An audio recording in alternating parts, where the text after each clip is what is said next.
People will call you cheeky devil. That just means someone who's fun-going, boisterous. So we kind of thought naked for the natural, complete, pure, great product tequila, and put the Diablo to it as well, and that kind of mashed Gotta up. admit, it's a great name for Vegas.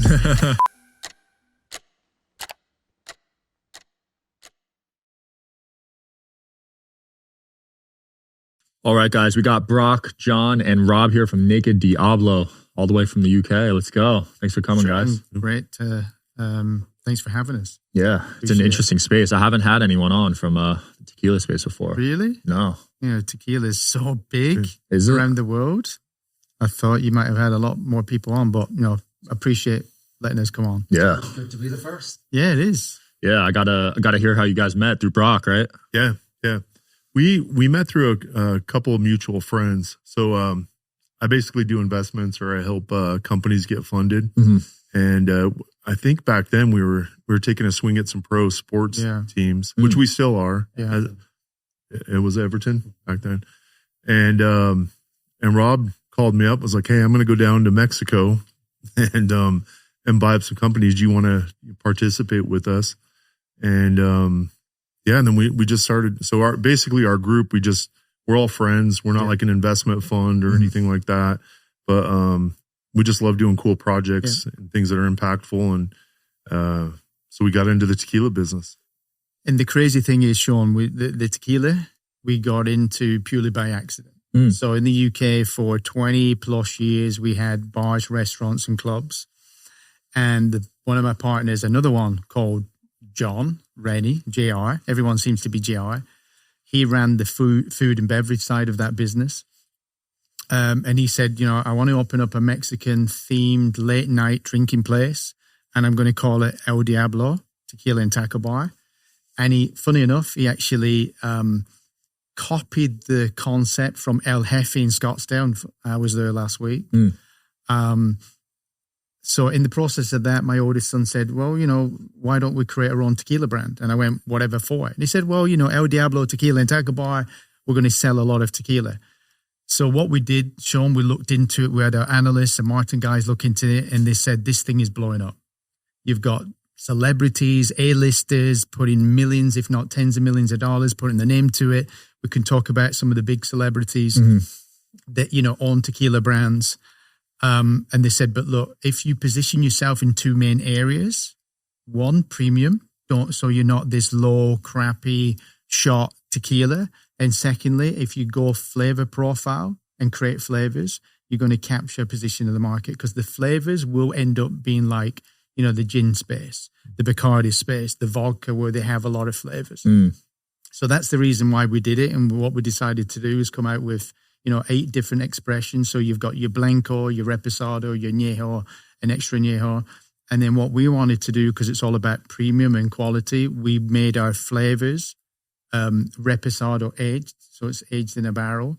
And we went for coffee, because it's the second largest drank beverage in the world after tea. So we kind of thought, a lot of tequila drinkers, a lot of coffee drinkers, that makes sense. Another one that we created was vanilla. And purely because vanilla is the number one ice cream flavor, you know, the best flavored ice cream by far, tens of millions of people. And then the cinnamon we kind of went for, because there's a whiskey called Fireball, and that controls 54% of the whiskey flavored market. Wow. So we kind of thought, let's do the same thing, but under tequila. So that's why we went with cinnamon. Nice. And we also have a super aged or super strength Blanco, 55 proof, 110 alcohol volume. And literally that's in a red, it's a red color, John, isn't it? It's a sign of danger, because, and also it looks great on the back bar. But one of the reasons we did it red, sign of danger, but also because we're big Man United fans. So we wanted to put it out there. And you've got Naked Diablo. Diablo means devil, Red Devils, Man United. So that's how that all came about. Nice. Purely by accident. And obviously it's been an interesting journey so far, hasn't it? Yeah. Up to this point. Excuse me. To say the least, it's been interesting. We've been, I guess, when did product first come into the U.S.? 3 years ago. 3 years. So since then, we've opened up Florida. largest liquor chain in Florida is ABC Liquors. Mhm. We're in every single ABC Liquors right now in Florida. We've obviously expanded into Las Vegas, starting to make some traction in Las Vegas. So, the brand itself is starting to gain traction in the places where we want to gain traction rather than taking a shotgun approach. We decided that we're going to take a sniper approach and build out and put as much effort and wherewithal behind the brand to make sure that we're successful in the markets that we're going at right now. Once we conquer this market, which we will, we're almost there now, we'll start opening up other markets. But, I mean, Sean, we California, Colorado, Georgia, Florida, Tennessee, Massachusetts, Colorado. We said Colorado, California, New York, Texas, New Jersey, Connecticut, Massachusetts. Yeah, so we're in a few. Also international now. We have product in UAE, Dubai. Nice. We've just opened up in Europe, so that gives us 27 additional countries. And our philosophy always was that everyone seems to focus on the US market, and the right to do that, Sean, because by far it's the biggest exporter of tequila on the planet. But everywhere around the world is literally going tequila crazy. Yeah. And the numbers, don't quote me on exact numbers, but it's like 90% of the tequila consumption is done in America, but it's still the fastest growing spirit outside of America. Yeah. So the TAM outside of the US is huge. Yeah. So even as it becomes the premium spirit in the United States, it is just starting to gain traction in the rest of the world, and the rest of the world is taking them. Wow. Yeah. I wonder what started this tequila craze. I don't know. I think it's quality. The Tri-Light from Therasage is no joke. Medical grade red and near infrared light with 3 frequencies per light, deep healing, real results, and totally portable. It's legit. Photo biomodulation tech in a flexible on-body panel. This is the Tri-Light from Therasage, and it's next level red light therapy. It's got 118 high-powered polychromatic lights, each delivering 3 healing frequencies, red and near infrared, from 580 to 980 nanometers. It's sleek, portable, and honestly, I don't go anywhere without it. I mean, you get quality tequila, and that's what it is. I mean, tequila's got a very interesting background in that it's very much like champagne, and that it can only be made in 5 states within Mexico, and not just made, it has to be distilled within those 5 states. And the Blue Weber agave has to be grown in those 5 states. Wow. So you can't call it tequila unless it meets these strict guidelines of the tequila, what is it called over there? The commission? CRT. The CRT is a commission. And basically, like in our distillery, which is one of the most awarded distilleries for tequila in the world, well, I should say obviously in Mexico, but there's literally people from the CRT that are in there 8, 12 hours every single day. If the distillery is open, they're in there and they're checking sugar levels, chromographs, and everything. It is so regulated, it is unbelievable. In fact, they're starting to use blockchain on the agave so that they can find out from seed to bottle. Wow. So it is it is now so strict that the premium tequila is where the market's going. Yeah. We have the premium tequila with the premium distillery. And again, with our distillery, it's called a brick content, which is the sugar inside of it, which makes the tequila the best. We only use the highest brick in our agave, which means they're probably 2 to 4 years or 2 to 3 years older than everybody else in the market. Wow. And the interesting thing about the international expansion, if you look at the number 2 exported country in the world is Spain. Number 3 is Germany. Well, they've actually just flipped on themselves. It's 2, Spain. 3 is Germany. 4 is France. Number 5 is Canada. Number 6 is the UK. I think Latvia or Italy is number 7. So we've got in the top 10, Sean, it's in Europe. So we're focusing on that. We're focusing, obviously, the Far East, the Middle East. We're going into India, all over the place. Right. And that's one of the reasons why, we created a documentary. We created a TV show around the brand to try and compete with the big brands that have the big A-list celebrities. You look at the Casamigos, they got $1 billion. That was because of George Clooney, Randy Gerber, and these guys. Then you get, The Rock, Dwayne Johnson jumps in, pays a lot of money to buy in or create Teremana. You got Mark Wahlberg, you got Matthew McConaughey, all these guys. And they're in it for a couple of reasons. One, cash flow is awesome and the profits per bottle sold or case bottle.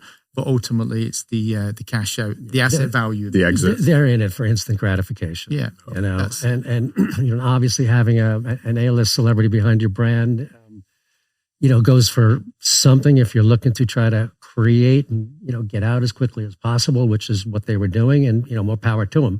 But for people that don't necessarily have that background behind them, you got to do it the old-fashioned way, which is quality product, and that takes time as well, doesn't it? Yeah, and speaking of which, we've got some of the people that are brand ambassadors, not paid brand ambassadors, just people who love it and I have no problem saying it.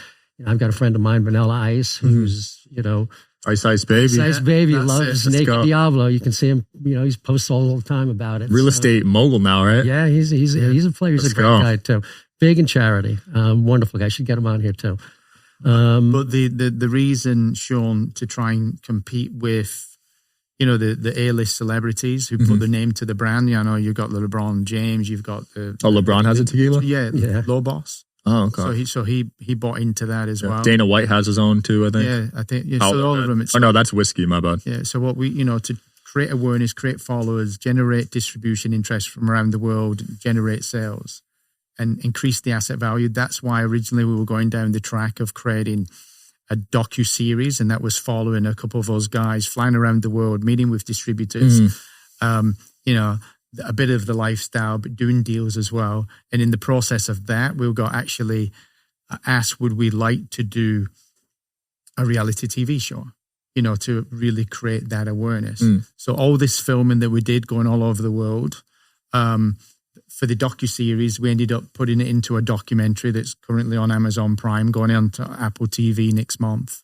And that's called How to Build a $1 Billion Brand. And that's actually won awards all over the world. Wow. Crazy for best documentary in New York, London, Paris, Milan, Cannes Film Festival, Miami, Hollywood, Golden, just crazy. Best document, Rome as well. Yep. There's that many, I can't remember.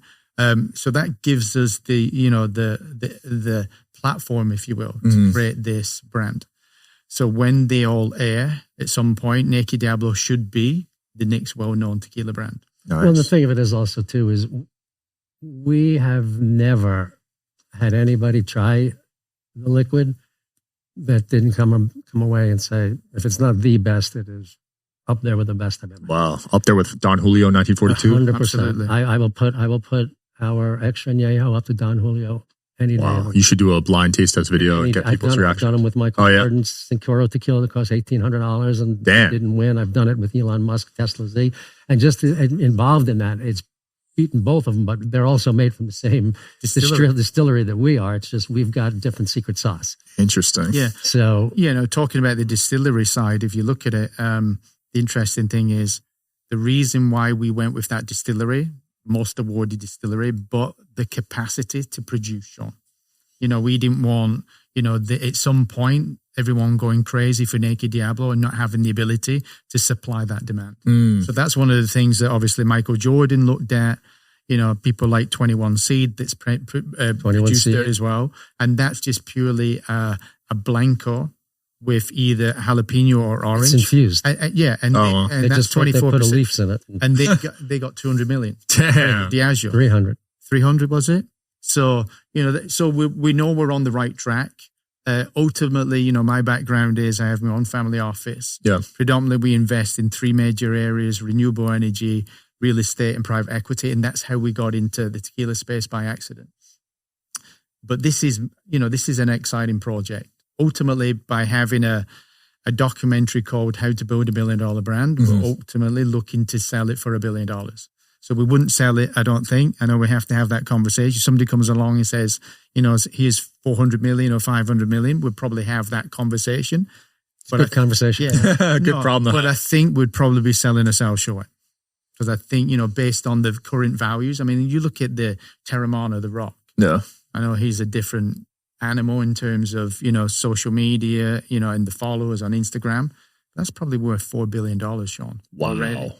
I hope you guys are enjoying the show. Please don't forget to like and subscribe. It helps the show a lot with the algorithm. Thank you. And that's just based on the US market. I think he's had that valuation. What? 4.5. Yeah, Holy so that's crap. crazy. So He's at like 300,000 cases. Oh my gosh. Yeah. He owns all of that, or how did he get that? I don't he know what his bought it, ownership is. Yeah. The story is, I think, he invested $42 million Okay. to buy into that startup brand. I think people like Mark Wahlberg was in the $26 million. Wow. So, Shout out to Mark. He lives out here. yeah, so, these guys are in it for obviously they love tequila. They all say the same thing. It's the best tequila. Yeah. Well, everybody's on paleo and keto. It's the only keto paleo drink you can get. I have heard guys like Ty Lopez say this is the healthiest alcohol to drink, right? Which it is, Sean. Yeah, No sugars, that's a fact. Because people say red wine, but I get a headache the next day. Sulfates. It's sugar. funny, you mentioned that. I know we spoke about 21 Seed and John said they got $300 million from Diageo. And when we were down at this, the same distillery, our distillery, Diageo kept the production still in-house. They didn't want to move facility. So that was the exciting thing about that. But the reason the 3 women owned of that brand, the reason they started it is because they had headaches and having issues, and they were at that age going through women things. And it was her doctor that said you should start taking tequila. Well, actually, one Wow. of the ironic things of that is they were also done with Casamigos, which is our distillery, and we were down there with them. And after they had gotten purchased from Diageo, the master brewer from Diageo asked them, "Is there anybody else I should be keeping an eye on?" And he says, "Yeah, you should be keeping an eye on these Naked Diablo guys." Nice. And I got a feeling that's the next one that's going to be. That's a good sign. Yeah. I mean, you guys got the the distribution, purchase. and you got the experience from running your companies. Yep. It's a good combo. And I was saying too, it's like, not getting political or anything remotely like that, but I had the opportunity to do some charity events with the Trump family in Florida, obviously. And since that time, we have been doing all of the events, the charity events with the Trump family at all of their events and houses, things of that nature. Yeah, Don Jr. Oh, nice. Yeah. And that was for veterans, Sean, and also Toys for Tots. I love it. Yeah, so I go do it for them 2-3 times a year. I'll go set up everything for them at their house and bring our bartenders and our tequila and having people throw bottles and make a real good looking scene. But it's all for charity, Yeah, all what's for the good country causes. club, John, where the homes are? Well, theirs is Admiral's Cove. The Admiral Cove, yeah. So obviously we then went in Admiral's Cove because, the people that I think they did the event, didn't they, for Don? Yeah, Admiral Cove did the event. And Kimberly at that time. Kimberly. Yeah, and Nice. at this point, I'm working on all the rest of the Trump properties too, which will probably happen sometime. Nice. Trump Tower in Vegas. Yeah, Trump everywhere. Yeah, they got them everywhere, right? Yeah, they have, yeah. Yeah, well done. Premium tequila, premium brands. I can't wait to try these. I've never heard of a coffee tequila, actually. So You won't, and you haven't, and there's nobody else who has it. really, Yeah. first, And again, the difference is you have, I don't even know what you call them. I don't want to call them flavored or whatever you want to call tequilas, but they're infused. There's something in the bottle that's giving it the taste, and it's usually a Blanco tequila that's giving it a bottle. What we do is first of all, not only just with Blanco, we're taking our already bourbon barrel aged reposado, and at that point, then we're adding in the flavors. Our flavors aren't additive aids; they're almost proprietary blends because the way we can make coffee and cinnamon and vanilla, and to keep it consistent, is we have a proprietary method where we're taking all the oils. So that is what gives us a leg up on everybody with our flavors. wow. Yeah, and also the volcanic water that goes through the distillery, that helps with the taste profile. But one of the things that we wanted to do, tequila, traditional flavored tequila, Sean, will be literally using the Blanco. But like John said, super premium. We wanted to have it aged and have that better quality taste profile. Most reposados will be aged in a barrel for 6 months. We're a minimum of 10 months and up. And if you look at the Extra Añejo, for instance, that's, as John mentioned, that's 3 years aged in a barrel. So the agave plant literally is in the ground for 6 to 8 years traditionally. Wow. Well, for us. Yeah, for us. You get the smaller companies taking it out of the ground at 3 years. Jeez. 3 years, 4 years and stuff like that. So that's where you get that bitter taste profile. So if you look at the Extra Añejo, 6 to 8 years, agave plant, and then 3 years in the barrel, so to get a glass of that will be anywhere between 9 years and 11 years. Holy That's crap. why you're paying for that price and the super premium demand. And also the Extra Añejo, that's like a sipping tequila. That's a tequila you smoke with a cigar. It's like a Louis XIII shot. Correct. It takes the place of a Louis, of a heavy, quality bourbon or a whiskey. Yeah. That's our competition. Wow. That's super impressive. Yeah, you guys are going all in. Starting off with the show, 8 flavors. Usually companies just launch one at a time, right? That's it, Sean, yeah. I mean, a lot of people said, Go big or go home. Yeah, no, that's it. Obviously it's going to cost a lot more money to set up and drive the business forward. So, but we to set it up, we spent about just over $5 million. Jeez. We spent a lot more since then, obviously. And obviously the shows don't come cheap. A documentary traveling around the world doesn't. But we know our end game is obviously to build it, scale it, and sell it, isn't it? What goes into the barreling? Like, why does it taste better when it's in there longer? Well, the way that it works, believe it or not, is why agave is, or I should say Blanco tequila is so healthy, because there's only 3 ingredients. Or at least ours. Tequila, volcanic mineral water, and yeast. That's it. And the way it comes out when you go to the distillery, it literally... it looks like it's pouring water. We'd love to take you down there. Yeah, I'd love to. You can Like see it's the water. process and actually see the distillery. You grab a glass and you put it underneath and you're drinking tequila. But the first pass is 110 proof. So that's where we got our 110. And what we did is just we used an all natural FDA approved color, all natural. Yeah. So then what happens is the difference between this and this is you take a Blanco tequila and you put it in a bourbon barrel and you age it. I think tequila says, the CRT says it's got to be minimum 3 months, right? But we're going for 8 to 10 months in our tequila. So it's sitting in a bourbon barrel aging and it takes on those flavors. So you've got this white Blanco tequila taking on that flavor and it becomes that reposado. Really? Just from being in the barrel? That's it. Being in the barrel. Wow. The difference between that repo and that Extra Añejo is 2 years. Oh, this one? This one, yeah. That's the coffee. Oh, yeah. Yeah. So this has been sitting for a minimum of 3. So it started out as this, became that, and ended up as that. Wow. So that's why... And that's a valuable asset as well because it's aged. It's like aged whiskeys, aged bourbons, aged tequilas. There's a value behind it. There are a lot of these brands will just push the Blanco, Sean, because it's simpler, easier, and faster to churn the money. Makes sense. We're in it to be completely different from everyone else, stand out. And, and we are. We think not just because of, a great tasting product, but also I think the branding is awesome. And there's a little story behind that, Sean, that, we created Naked Diablo and we got paused here in the US by Naked Wines. So we had to get our lawyers involved in Laguna Hills, California to fight them. We ended up with Coexist. And in Europe, there's one of the biggest Naked Wine, right? One of the biggest wine companies. Well, funny enough, Naked Wine here and in Europe, it was Distillery del Diablo that actually opposed us for the word Diablo. So again, we got our London lawyers involved because we felt like, we don't want to give up the name. It's a great name. And if you look at Teremana, the rocks, I don't think it's a secret in saying this. Initially, he wanted it to be called Mana, but someone else had the trademark and actually opposed that. So they had to go with the Teremana. So there is, tequila companies out there that might have the second or third or even fourth choice name. We got that. We wanted to stick with that, got a trademark it now. So that kind of put us back, because you get opposed. You've got to go through the legal process. But, I think the name stands out. Yeah. And part of the name, which we didn't really get to, like the Naked, is because we got no additives. We're clean as can be. It's tequila.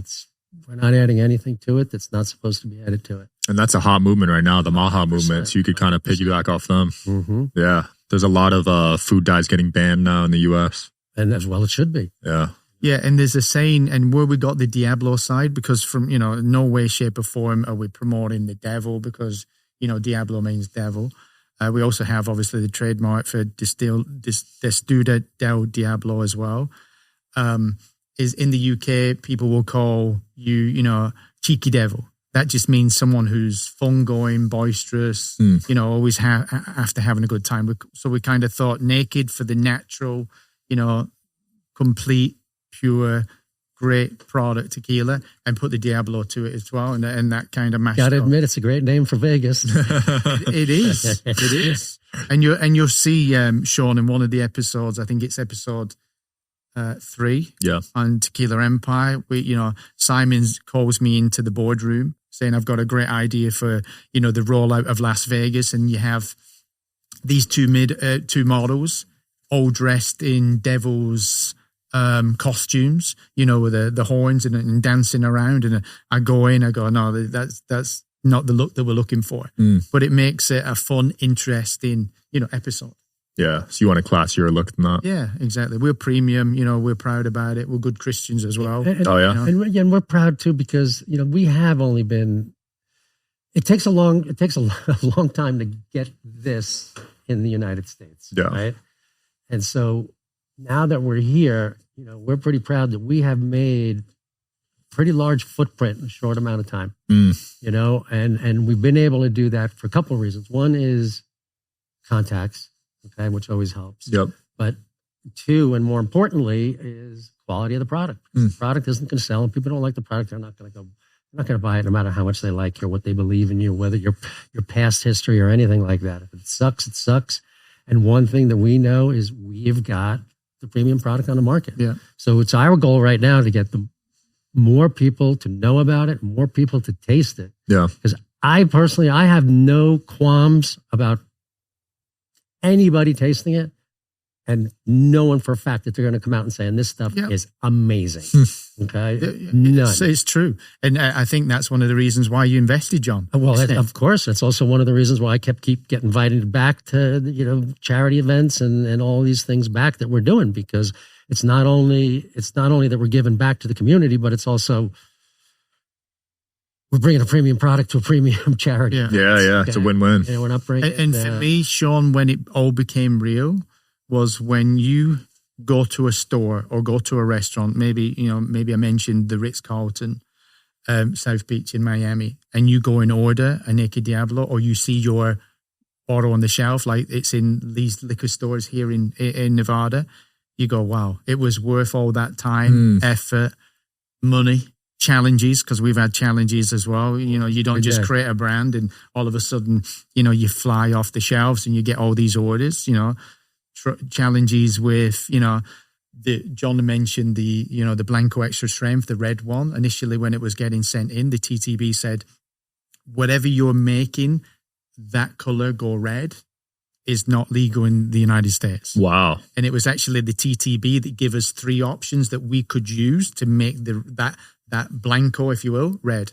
And that's where we came up with a natural carmine color, wasn't it? So it was, so beautiful bottle. It is. Oh, so this was red at first. No. It's red with a red label. See, all of our labels are metallic. So oh wow, it is 110 proof Blanco tequila, just as it comes out of the distillery, with a red label. And Sean, again, obviously that's an old back label, and for sampling and stuff. But again, the reason we went metallic is to stand out from everyone else on the shelves.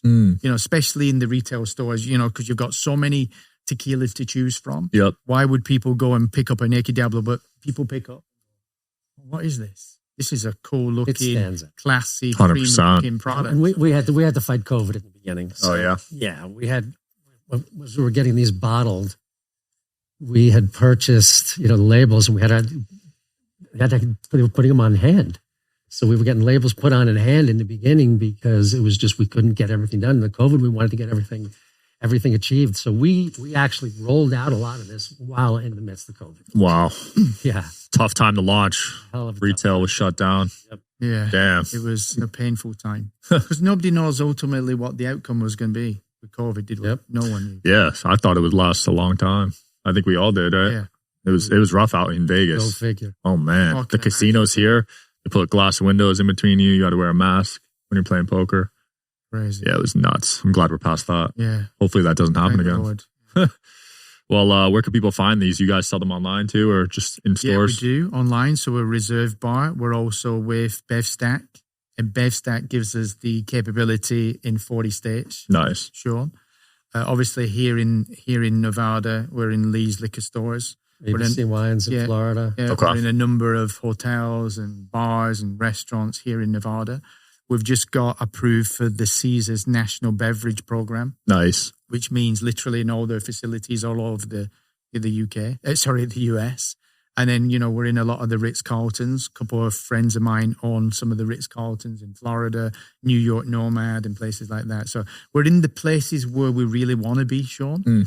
But I have to give a shout out to Nevada Beverage and Ricky, our manager here, because he's one of the few distributors, if you will, who's really got behind the brand, believes in the brand, and really pushes it out. Love it. Sadly, a few years ago when we started the tequila brand, we kind of heard about how it works here in the US. You get a distributor. The distributor is meant to distribute into all the outlets or the sales funnels, if you will. So you go, hang on a minute, you sign up with one distributor. They might have 80,000 accounts in one state. You put your feet up, sit back, and just count the money. That's not the case. Once a day, the distributor was really pushing your brand. Now they literally just delivery companies, aren't they? They expect you to do all the marketing, do all the promotion, and they just make their margin. And the big ones want exclusivity all across the whole country. And sometimes, I don't want to go say anybody particular, but they'll take a brand and not do anything with it.